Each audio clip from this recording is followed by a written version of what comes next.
yang gitu loh. Sampai kalau nggak salah dalam beberapa video terakhir saya mengatakan kalau bisa nanti penguasa siapapun menggantinya, undang-undang ini masukin ke peti, petinya dikunci, saat petinya dilempar ke kutub utara, kemudian kuncinya dilempar ke kutub selatan, saking gitu loh, iya kan? Bagaimana undang-undang ini benar-benar dimanfaatkan oleh penguasa.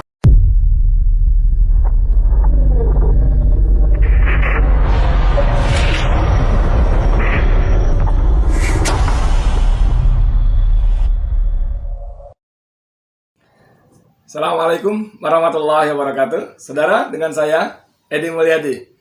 Saudara sekalian, beberapa jam yang lalu, ini munculnya Senin malam sebetulnya, tapi kita baru baca di media-media online. Itu beberapa jam yang lalu ada berita yang buat saya dan mungkin buat kita semua cukup mengejutkan. Betapa tidak, karena judulnya ini di Kumparan, tapi tadi saya sempat googling. Banyak media lain juga menulis hal yang sama. Saya bacakan judulnya, Jokowi, jika undang-undang ITE tak bisa beri keadilan, saya minta revisi, hapus pasal karet. Keren nggak? Ini menjadi semacam serial barangkali ya.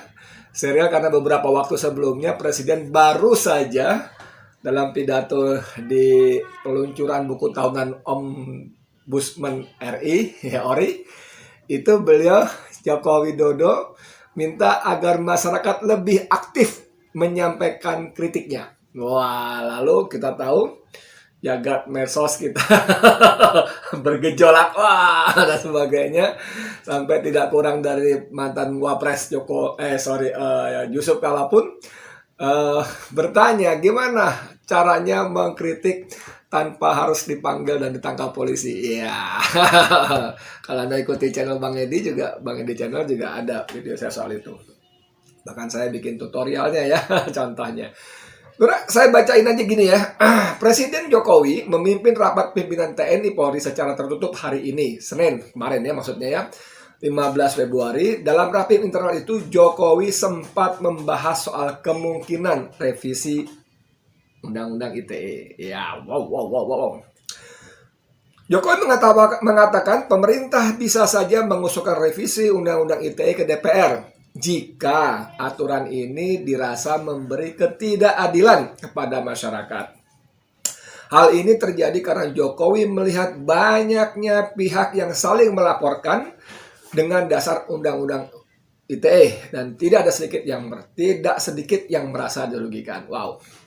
Kalau Undang-Undang ITE tidak memberikan rasa keadilan, ya saya akan minta pada TBR untuk bersama-sama merevisi undang-undang ini, Undang-Undang ITE ini, kata Jokowi dalam rekaman video yang baru diunggah di akun YouTube Setpres kepada Presiden, maksudnya Senin malam. Karena disinilah hulunya ada di sini, revisi, kata Jokowi ya. Terutama menghapus pasal-pasal karet yang penafsirannya bisa berbeda-beda, yang mudah diinterpretasikan secara pihak, kata lanjut Jokowi. Lebih lanjut, Jokowi menyadari hingga saat ini masih banyak warga yang saling melaporkan ke polisi. Pijakannya, kata dia, adalah Undang-Undang ITE. Menurut Jokowi, semangat Undang-Undang ITE sejatinya adalah menjaga agar ruang digital tetap bersih dan sehat. Saudara, bagaimana komentar Anda?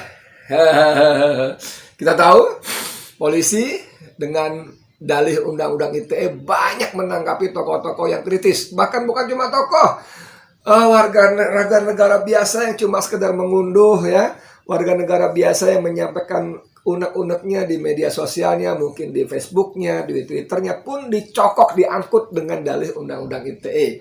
Macam-macam lah pasal-pasalnya, pasal ujaran kebencian, pasal penyebaran hoax, dan sebagainya, dan seterusnya. Gimana nih? Apakah pernyataan Jokowi ini sesuatu yang bisa diharapkan? Atau seperti yang sudah-sudah, ya wes lah, pernyataan di mana, realisasi di mana, bahasa anak muda yang sekarang ngeprank. Jokowi ngeprank lagi katanya gitu. Bikin pernyataan yang kalaupun nggak bisa dirasakan sesuatu yang mengawang-awang. Tapi Tadi saya sempat nonton channelnya Hersu Beno Arif dengan Rocky Gerung yang bikin komentar soal pernyataan Jokowi ini. Menurut Rocky Gerung ini ya, menurut Rocky Gerung dalam channel yang tadi obrolan dengan Hersu tadi, Jokowi hanya tes ombak. Dengan pernyataannya akan merevisi Undang-Undang ITE ini, Jokowi hanya tes ombak. Bahasa gampangnya memberi harapan palsu. Wah, ngeri Rocky Gerung ini, ngeri memang. Kenapa? Karena menurut Rocky Gerung bertahun-tahun rakyat hidup dalam gelombang ketidakpercayaan terhadap pemerintah, khususnya kepada presiden. Wah, Rocky Gerung ini ya. Jadi menurut dia, yang problem utamanya bukan undang-undangnya, tapi yang harus direvisi itu cara berpikirnya. Cara berpikirnya bagaimana undang-undang ini tidak dijadikan alat untuk menangkapi orang-orang yang berbeda tempat, posisi, berseberangan, apalagi sampai berhadapan dengan kekuasaan.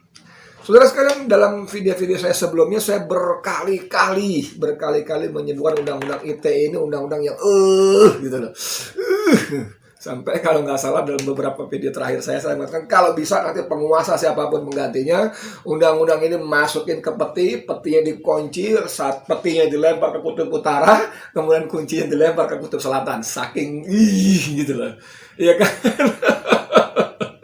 Bagaimana undang-undang ini benar-benar dimanfaatkan oleh penguasa, khususnya oleh polisi, yang kita tahu kemudian bahwa polisi sejak zaman Gus Dur diangkat derajatnya langsung di bawah presiden, kemudian dalam perjalanannya masa sekarang memiliki anggaran yang sangat luar biasa besarnya, bahkan mengalahkan 3 matra gabungan sekaligus, angkatan udara, angkatan darat, angkatan laut ya.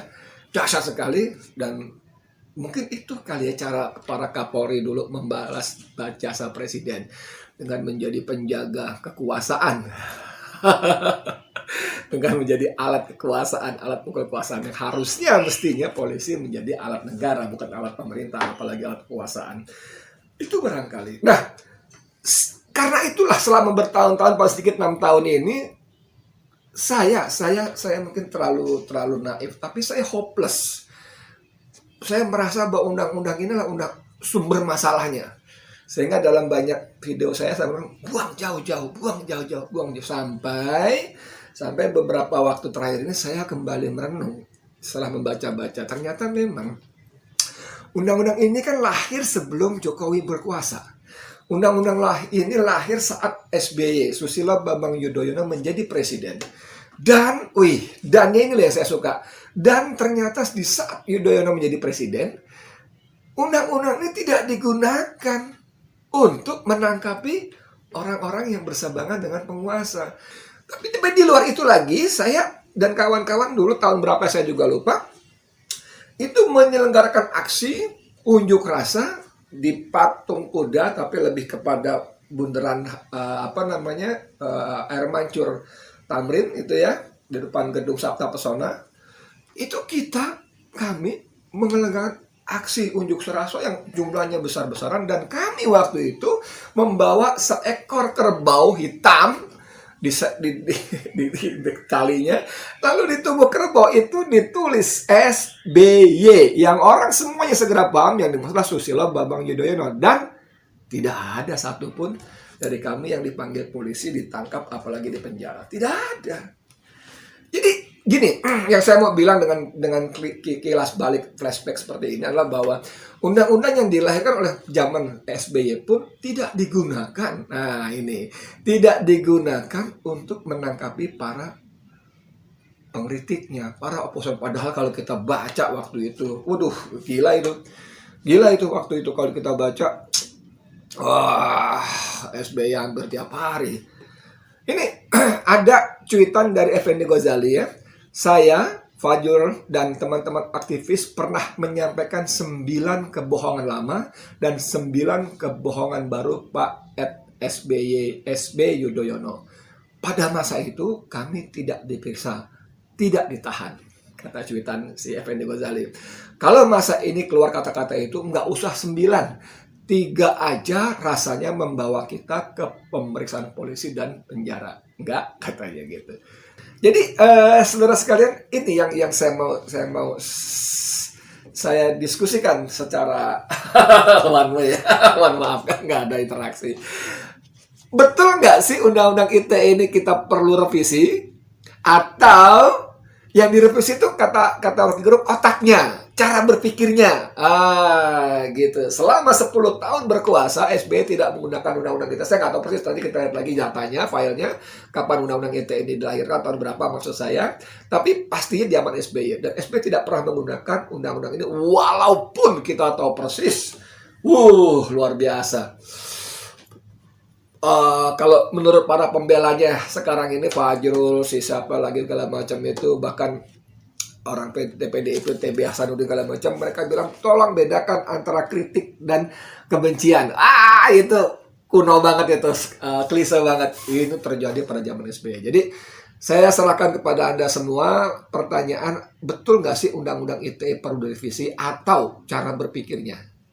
Cara berpikir penguasa khususnya aparat penegak hukum. Jangan dikit-dikit, apalagi dalam berita-berita sebelumnya Jokowi juga minta agar polisi tidak sembarangan memproses aduan laporan yang terkait undang-undang ITE ini. Gitu dulu deh ya. Kalau saya sih sebetulnya kalau mau gampang, karena kalau revisi ini kan mau melibatkan DPR, ongkos, waktu, biaya. Kalau mau gampang, udahlah, ubah cara berpikir penguasa, khususnya polisi di bawah Jenderal Sigit, Listio Sigit Prabowo, ya, ubah. Apalagi nih lebih khusus, wabil khusus lagi, ubah cara penanganan kalian para polisi yang kalian mau bantah dengan cara apapun juga, kalian mau berkelit dengan cara apapun juga, publik sudah percaya betul, kadung yakin bahwa hukum di negeri ini tajam ke bawah, tumpul ke atas, tajam kepada oposan, dan sangat tumpul kepada relawan. Berapa banyak laporan-laporan pada Abu Janda, kepada si Desi itu Denny Siregar menurut saya, pada Ade Armando dan sebagainya, pada Dewi Tanjung, yang mulutnya mengerikan itu, berapa banyak hampir tidak ada yang diproses. Saya pernah melaporkan Sukmawati Soekarno Putri karena dia mengatakan lebih waktu itu ya, lebih mulia, lebih berjasa mana Presiden Soekarno atau Nabi Muhammad yang mulia, lebih penting, lebih berharga mana Al-Quran dan Pancasila. Saya laporkan ke Polda, ke polisi, waktu itu Bareskrim, tapi kemudian dia limpahkan ke Polda, dan setelah menunggu sekian lama saya dapat surat bahwa tidak bisa ditangani, kasusnya tidak bisa dinaikkan menjadi tingkat penyidikan sehingga kasus ditutup, close. Ya. Gitu. Jadi saran saya, revisi mungkin perlu, tapi itu next. Yang paling penting revisi undang-undangnya perlu, tapi mungkin next, karena ribet, mesti duduk, perlu waktu, perlu anggaran biaya rapat, biaya konsumsi kan, listrik AC kan mesti dibayar kalau rapat-rapat dan sebagainya. Mending ambil shortcut, jalan pintas, kalian revisi cara berpikir kalian, seperti kata Rocky Gerung, cara melangkah kalian. Oke, gitu dulu saja dari saya, Edi Mulyadi, untuk Forum News Network. Assalamualaikum warahmatullahi wabarakatuh.